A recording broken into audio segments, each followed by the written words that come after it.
ঢাকা চট্টগ্রাম রেলপথের বিস্তীর্ণ এলাকা বন্যায় তলিয়ে যাওয়ায় চট্টগ্রাম থেকে ট্রেন চলাচল বন্ধ রাখার সিদ্ধান্ত নিয়েছে রেলওয়ে কর্তৃপক্ষ।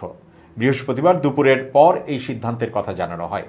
রেলওয়ে সূত্র জানায়, চট্টগ্রাম স্টেশন থেকে বৃহস্পতিবার সকালে ঢাকাগামী সুবর্ণ এক্সপ্রেস ও সিলেটগামী পাহাড়িকা এক্সপ্রেস ছেড়ে গিয়েছিল, কিন্তু বন্যার কারণে ট্রেনগুলো গন্তব্যে যেতে পারেনি। পুনরায় সেগুলোকে ফিরতে হয়েছে। রেলওয়ের পূর্বাঞ্চলের মহাব্যবস্থাপক মোহাম্মদ নাজমুল ইসলাম বলেন, বন্যার পরিস্থিতি খারাপ হওয়ায় ফেনীতে রেল লাইন ও রেল সেতুর উপর দিয়ে পানি চলাচল করছে। একই অবস্থা হয়েছে সিলেটের একটি রেল সেতুতেও। চট্টগ্রাম কক্সবাজার রেল লাইনেও পাহাড় ধস হয়েছে। এই অবস্থায় ট্রেন চালানো খুবই বিপজ্জনক। তাই যাত্রীদের নিরাপত্তা এবং রেলের সম্পদ রক্ষায় ট্রেন চলাচল বন্ধ রাখার সিদ্ধান্ত হয়েছে।